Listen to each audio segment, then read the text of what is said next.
भाई, हरे कृष्णा। आप सबका स्वागत है इस क्लास में। और आज हम आपको पढ़ाएंगे गुणनखंड के बारे में। ठीक है, क्लास 8 ये झारखंड बोर्ड के लिए है। तो झारखंड बोर्ड वाले बच्चे कृपया तैयार हो जाएं, और जो अच्छे से नहीं पढ़ा है उनको हम अच्छे से पढ़ाएंगे। ठीक है, तो चैप्टर का नाम है गुणनखंड। क्या नाम है मेरे भाई? गुणनखंड। ठीक, गुणनखंड फैक्टर। ठीक, तो नाम से ही क्लियर हो रहा है गुणनखंड। गुणनखंड किसे कहते हैं? किसी भी चीज़ को गुना के रूप में खंड करना ही गुणनखंड कहलाता है। किसी भी चीज़ को मतलब गुना के रूप में तोड़ देना ही क्या कहलाता है? गुणनखंड। जैसे हम लिख दिए 10। ठीक है, 10 को बोलेंगे 10 का गुणनखंड करो, तो 10 को क्या करना है? गुना के रूप में तोड़ के लिखना है। तो 10 किस में टूटेगा? 5 गुना 2 में टूटेगा। तो यही इसका हो जाएगा गुणनखंड। ठीक है, लेकिन आपका चैप्टर में जो है वो गुणनखंड नहीं है। आपका सिलेबस में सारो गुणनखंड। क्या है मेरे भाई? सारो गुणनखंड। गुणनखंड भी है आगे, लेकिन अभी फिलहाल पूछ रहा है सारो गुणनखंड। सारो गुणनखंड। फिर एक बार बता रहे हैं। ठीक है, गुणनखंड। गुणनखंड क्या होता है? किसी भी चीज़ को गुना के रूप में तोड़ना ही क्या कहलाता है? गुणनखंड। जैसे हमने लिख दिया ए बी। ठीक है, तो ए बी का गुणनखंड क्या हो जाएगा? ए और बी को गुना के रूप में लिख दो, ए इंटू बी गुना के रूप में तोड़ दो, यही हो जाएगा इसका गुणनखंड। ठीक है, सेम हम लिख दिए A B C. A B C, इसका गुणनखंड क्या हो जाएगा मेरे भाई? इसका गुणनखंड हो जाएगा ए इंटू बी इंटू सी। ठीक है, और इसको आप कैसे तोड़ेंगे? दूसरे तरीके से तो नहीं तोड़ सकते हैं, तो गुना के रूप में ही तोड़ना इसको कहलाता है गुणनखंड। किसी भी चीज़ को गुना के रूप में तोड़ना ही क्या कहलाता है? गुणनखंड कहलाता है। जिसे बोलेंगे 20 का गुणनखंड बताओ 20 को, तो गुना के रूप में लिखो इसको 5 चौक 20। ठीक है, तो इसका क्या हो गया? ये गुणनखंड हो गया। 5 इंटू 4 इसका क्या हो जाएगा? गुणनखंड हो जाएगा। ठीक है, उसी तरह हम बोलेंगे x और y का गुणनखंड करें, तो x और y का गुणनखंड क्या हो जाएगा? x into y. ठीक है, मतलब इस चीज़ को गुना के रूप में लिख देना क्या कहलाएगा? गुणनखंड। सिंपल सी बात है।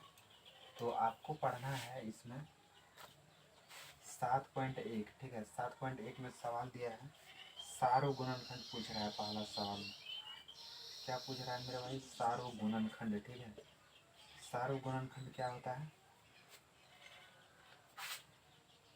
सारो गुणनखंड का मतलब होता है कि दोनों में क्या मिल रहा है। जैसे हम यहाँ पे लिख दिए ए बी और यहाँ पे लिख दिए बी सी। ठीक है, बोलेंगे बताओ ए बी और बी सी का सारो गुणनखंड क्या है? तो सारो गुणनखंड क्या होगा इसमें? यही तो हमने पूछा है। ठीक है, तो सबसे पहले इसका मीनिंग समझो कि सारो गुणनखंड का मतलब होता है दोनों में क्या मिल रहा है। जैसे ए और बी और यहाँ बी और सी है, तो ए बी और बी सी में क्या मिल रहा है? ठीक है, तो देखो यहाँ बी है तो यहाँ भी बी है कि नहीं है? यहाँ ए है, यहाँ ए है क्या? नहीं, मतलब ए नहीं मिल रहा है। सिर्फ क्या मिल रहा है? बी मिल रहा है। ठीक है, यहाँ सी है तो यहाँ सी नहीं है, सिर्फ दोनों में बी मिल रहा है, तो वही इसका सार्वगुणनखंड हो जाएगा।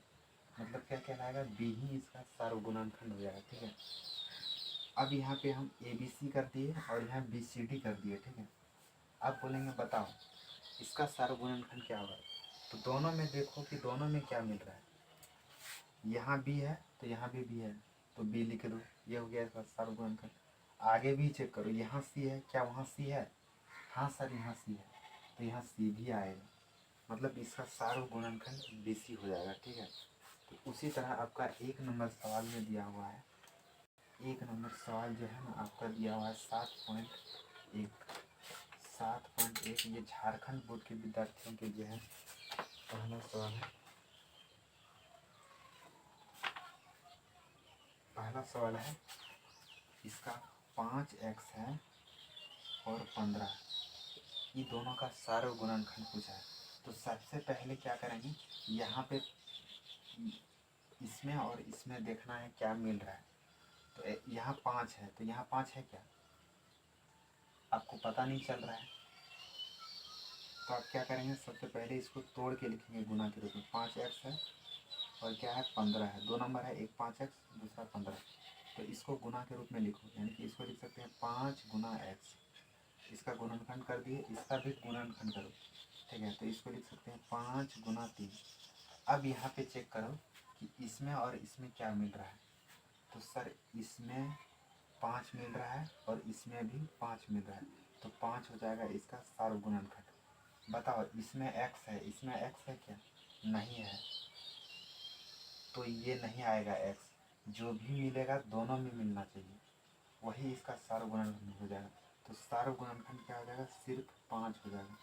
तो लिख देंगे हम सार्वगुणनखंड बराबर, क्या लिख देंगे, यहाँ पे लिख देंगे सार्वगुणनखंड बराबर क्या लिख देंगे मेरे भाई, 5। ठीक है, ये हो गया इसका आंसर।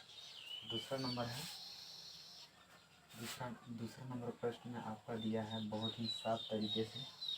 3x दिया हुआ है और 6x² है और मेरे भाई 9x क्यूब है, ठीक है। इसका सार्वगुणनखंड बताना है। तो सबसे पहले इसको गुणा के रूप में लिखेंगे, ठीक है। 3x को क्या करो, गुणनखंड कर दो। तो 3x टूटेगा 3 इंटू एक्स में, ठीक है। 3 गुना x के रूप में टूटेगा, इन दोनों के बीच में गुना का साइन होता है, ठीक है। उसके बाद क्या है, 6x² है, तो 6 को लिख सकते हैं 3 गुना 2 6 हो जाएगा, और x² को लिख सकते हैं x गुना x, ठीक है। और अगला है 9x², तो 9 को लिख सकते हैं 3 गुना 3, और x पे पावर ये 3 है, यहाँ पे 3, x पे पावर 3 का मतलब होता है 3 बार x को गुना करना। तो यहाँ पे 3 बार x को गुना कर देंगे हम, ठीक है। अब क्या करेंगे, दोनों को मिलाएंगे, ठीक है। क्या मिल रहा है दोनों, सर पहले वाला में 3 है, दूसरे वाला में भी 3 है, और तीसरे वाला में भी 3 है, मतलब 3 3 तीनों पे मिल गया, ठीक है। तो 3 आ गया, आ जाएगा सार्वगुणनखंड। उसके बाद यहाँ x है, तो क्या इस वाले में x है, हाँ सर यहाँ भी है, यहाँ तो 2x है सर। देखो यहाँ 1x मिल रहा है, तो 1x ही पहले मिलाना है। तो यहाँ 1x, यहाँ भी 1x और यहाँ भी 1x, तो पहले x को नोट कर लो, यहाँ पे लिख लो, ठीक है। अब यहाँ पे देखो 1x यहाँ है, तो यहाँ भी 1x है, लेकिन इसमें नहीं है। लेकिन यहाँ तीन टर्म दिया है, तीनों में मिलना चाहिए, 2 में मिलेगा तो काम नहीं चलेगा। अब जो चीज़ यहाँ है वो चीज़ यहाँ नहीं है, और यहाँ तो 3x है, लेकिन यहाँ पे 3x नहीं है। समझ में आ रहा है, एक बार x ले चुके हैं, यहाँ भी यहाँ भी यहाँ भी, तो दोबारा नहीं लेना है इसको। यहाँ x है तो यहाँ x है, लेकिन इस वाले में x नहीं है, तो ये नहीं आएगा। यहाँ x है और एक्स्ट्रा, तो एक्स्ट्रा में यहाँ भी नहीं है और यहाँ भी नहीं है, तो ये सब नहीं आएगा। जो जितना आएगा उतना हम नोट कर चुके हैं, ठीक है। तो यही हो जाएगा इसका सार्वगुणनखंड, यही हो गया इसका सार्वगुणनखंड, ठीक है। तो 3 गुना x को गुना करेगा तो कितना हो जाएगा, 3x हो जाएगा। तो ये है इसका बेसिक कॉन्सेप्ट। उम्मीद करते हैं यहाँ तक समझ में आ गया होगा, और हम साइड हो जाते हैं, नोट कर लेगा इसको, या वीडियो रोक के भी कर सकता है। अब हम आते हैं चौथे वाले सवाल में। 4 नंबर सवाल में क्या बोला है, 4 नंबर जो मेरे भाई सवाल है ना, वो PQ वाला है। 3 नंबर सवाल है, सॉरी 3 नंबर सवाल। इंक जो है ना बहुत जल्दी ख़राब हो जाता है। 3 नंबर सवाल है 2 PQ, उसके बाद 2 PQ 4Q, उसके बाद क्या है 6 PQR है। तो 3 नंबर है, हम तो देख के निकाल देंगे, लेकिन छोटा बच्चा इसको नहीं कर पाया। तो क्या करेंगे, सबको ऊपर नीचे लिखेंगे, ठीक है। यहाँ पे हल लिख सकता है, तो एक बार 2 PQ को लिख लो, उसके नीचे 4Q को लिख लो, सीक्वेंस में लिखेगा अच्छा रहेगा। 6 6 PQR, ठीक है। अब क्या करो, सबको गुना के रूप में तोड़ दो।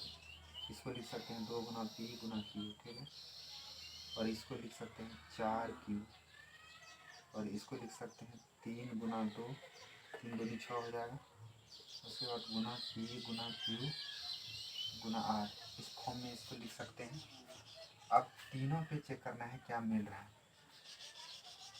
तीनों पे चेक करना है क्या मिल रहा है। बताओ, यहाँ पे 2 है, यहाँ पे 2 है क्या है? हाँ सर है, क्योंकि 4 में 2 है। क्यों? क्योंकि इसको 2 गुना 2 लिख सकते हैं, है ना। तो यहाँ 1 2 मिल रहा है, यहाँ भी 1 2 मिल रहा है, और यहाँ भी 1 2 मिल रहा है। तो सारों गुणनखंड में 1 2 लिख दो। उसके बाद देखो यहाँ P है, क्या यहाँ P है? यहाँ P नहीं है। तो यहाँ P नहीं है, लेकिन सर यहाँ P है। तो देखो भाई, यहाँ तीनों का सार्व गुणनखंड पूछा है, इसलिए तीनों का चेक करेंगे, तीनों में क्या मिल रहा है। तो जो भी मिलेगा तीनों पे मिलाना है, ठीक है। यहाँ P है, यहाँ P है, लेकिन इस वाले में P नहीं है, इसलिए हम P को यहाँ काउंट नहीं करेंगे, नहीं ले सकते हैं। जो भी मिलना चाहिए तीनों में मिलना चाहिए, तीनों में होना चाहिए वही चीज़। तो यहाँ P है, यहाँ P है, लेकिन यहाँ P नहीं है, इसलिए P को नहीं ले सकते। देखो पहले वाला में Q है, दूसरे वाले में भी एक Q है, और तीसरे वाले में भी Q है। तो हम ये Q को लिख सकते हैं, ठीक है। अब देखो, अब कुछ भी नहीं मिलेगा।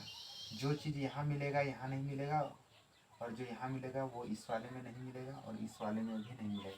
इसलिए आगे चेक करके कोई फ़ायदा नहीं है, ठीक है। यहाँ 3 है, अब चेक कर लीजिए, यहाँ 3 है, लेकिन यहाँ 3 नहीं है, और यहाँ भी 3 नहीं, इसलिए 3 नहीं आएगा। यहाँ R है, तो यहाँ R नहीं है, और यहाँ भी R नहीं है, इसलिए R भी नहीं आएगा। तो इसका सार्व गुणनखंड क्या हो जाएगा? इसका सार्व गुणनखंड मेरे भाई, इसका सार्व गुणनखंड सिर्फ 2Q हो जाएगा, ठीक है। मतलब 2 इंटू Q को गुना करेंगे क्या हो जाएगा? 2Q। यही इसका आंसर हो जाएगा। उम्मीद करते हैं आप समझ गए होंगे यहाँ तक।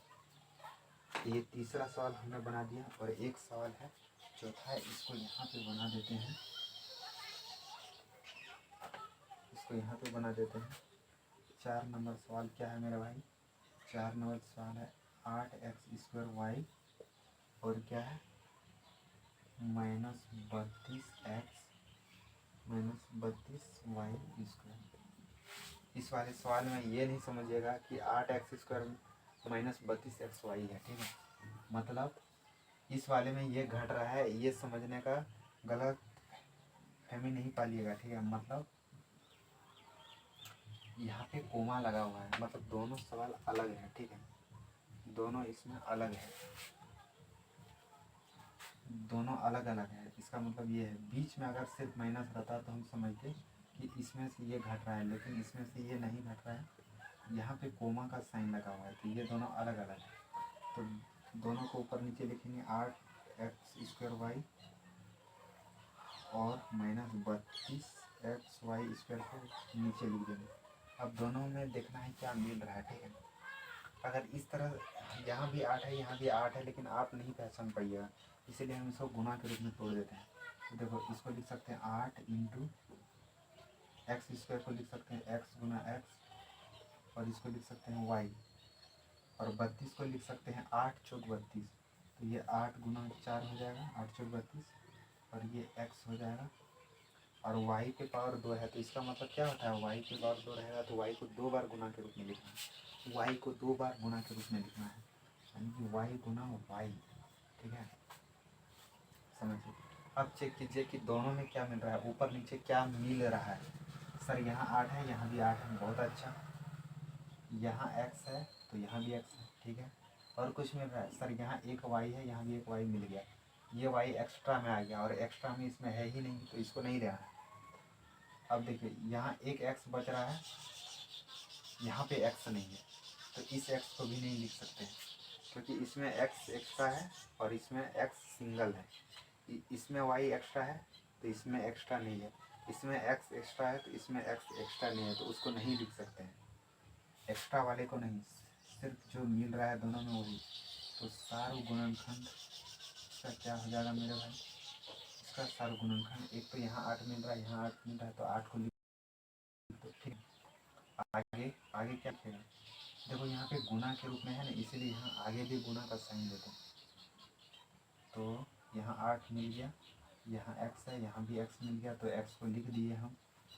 उसके बाद यहाँ 4 है लेकिन यहाँ 4 नहीं है, और यहाँ y है, यहाँ y मिल चुका है तो y भी लिख लेंगे। और ये वाला y एक्स्ट्रा में है और ये वाला x एक्स्ट्रा में है। इसमें x एक्स्ट्रा रह गया तो इसमें नहीं है, इसमें y एक्स्ट्रा हो गया लेकिन इसमें y एक्स्ट्रा में नहीं है, तो उसको नहीं लिख सकते। तो ये तीनों इसका सार्वगुणनखंड हो जाएगा, गुना करेगा तो 8xy हो जाएगा इसका फाइनल आंसर। ठीक है, तो उम्मीद करते हैं बहुत अच्छे तरीके से समझ गए होंगे आप लोग, और आगे हम वीडियो लेकर फिर आएंगे। कैसा लगा कमेंट करके बताइएगा। ठीक है, तो हरे कृष्णा, सभी को जय भारत।